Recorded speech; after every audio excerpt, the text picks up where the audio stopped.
En réaction à ce premier tir depuis 2 mois, la Corée du Sud a procédé mardi à un test de missile.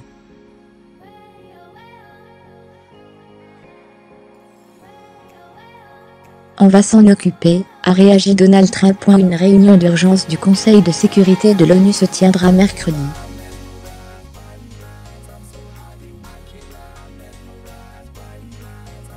La Corée du Nord a procédé ce mardi à un nouveau tir de missile balistique, selon l'état-major sud-coréen.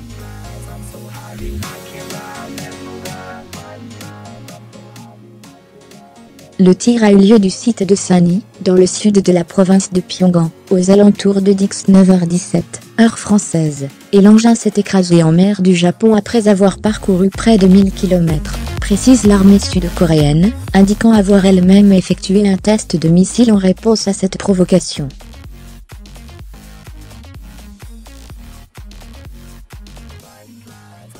Selon les premières analyses, il s'agirait d'un missile intercontinental, a indiqué le Pentagone, qui a précisé qu'il ne s'agissait pas d'une « menace pour les États-Unis ni pour leurs alliés ».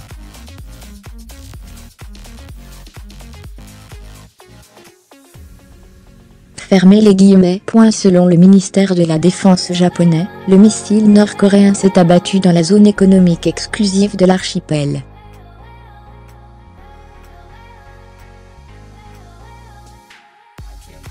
Le vol de l'engin balistique aurait duré 50 minutes, précise le gouvernement nippon.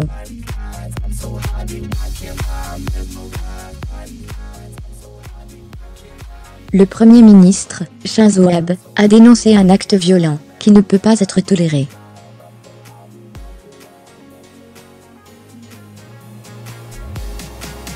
Nous ne céderons jamais à aucun acte de provocation. Nous maximiserons notre pression sur Pyongyang, a-t-il assuré à la presse.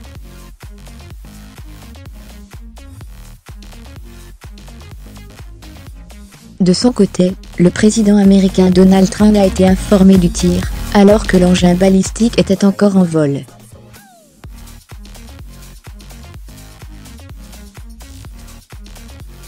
On va s'en occuper, a-t-il déclaré. Le ministre de la Défense, Jim Mattis, a indiqué pour sa part que ce tir avait atteint la plus haute altitude de tous les tirs effectués par Pyongyang, et qu'il représentait une menace partout dans le monde.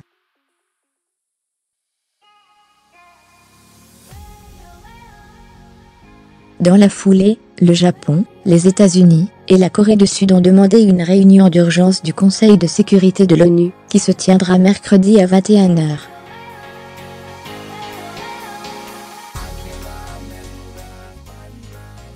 Dans une déclaration lue par sa porte-parole à Washington, le secrétaire d'État américain, Rex Tillerson, a appelé la communauté internationale à prendre de nouvelles mesures au-delà des sanctions déjà adoptées par l'ONU, y compris le droit d'interdire le trafic maritime transportant des biens vers et depuis la Corée du Nord.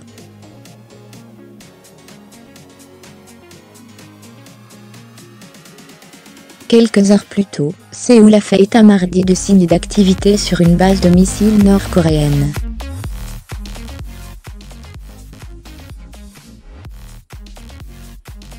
Un radar de traçage de missiles a été mis en service lundi, sur une base nord-coréenne non identifiée, et le trafic télécom s'est intensifié, selon une source gouvernementale citée par Yonhap.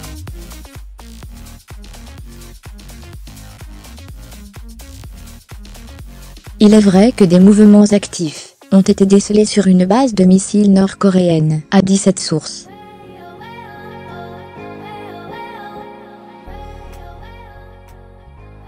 Des signaux comme ceux repérés lundi ont été détectés fréquemment. Fermez les guillemets. Lire aussi. Corée du Nord. Washington et Séoul redoutent un énième coup d'éclat de Kim. Le gouvernement japonais était lui aussi en état d'alerte après avoir détecté des signaux radio faisant craindre un tir de missile, selon l'agence Kyodo.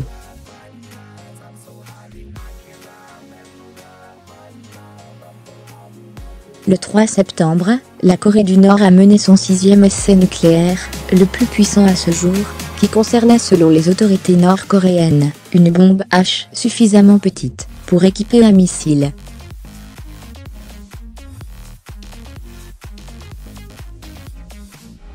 Le 15 septembre, moins d'une semaine après l'adoption par l'ONU d'une 8e série de sanctions, Pyongyang tirait un missile balistique au-dessus du Japon, sur une distance de 3700 km, selon Séoul.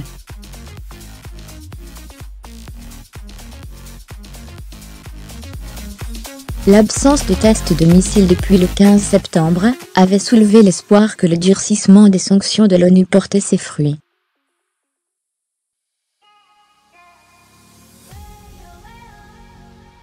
Dans un discours prononcé le 19 septembre aux Nations Unies, Donald Trump avait averti que si la Corée du Nord poursuivait son programme d'armement, les États-Unis n'auraient d'autre choix que de détruire totalement le pays, et se moquait de Kim Jong-un, en le nommant roquettement « homme-fusée ».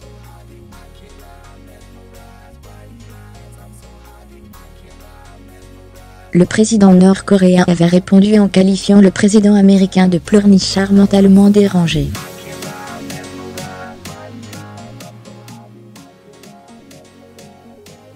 Présent à New York pour l'Assemblée générale des Nations unies en septembre, le ministre des Affaires étrangères de la Corée du Nord, Ri Yong-ho, avait déclaré que son pays envisageait un essai de bombe à hydrogène d'une ampleur sans précédent sur l'océan Pacifique.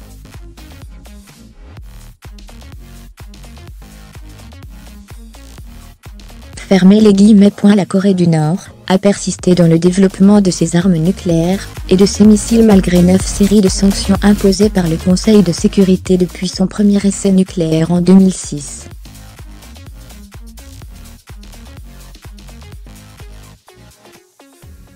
Le pays a également progressé dans son programme de missiles balistiques. Depuis la prise de pouvoir de Kim Jong-un, le pays a testé des missiles balistiques intercontinentaux, ou ICBM, en juillet, dont le dernier a démontré le potentiel d'atteindre les États-Unis continentaux.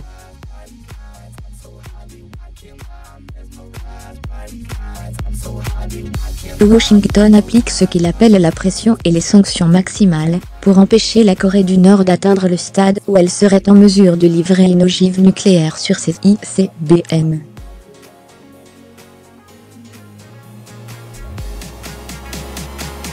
Mais Kim Jong-un maintient que son pays effectuera plus de tests de missiles dans l'océan Pacifique, pour affiner ses capacités.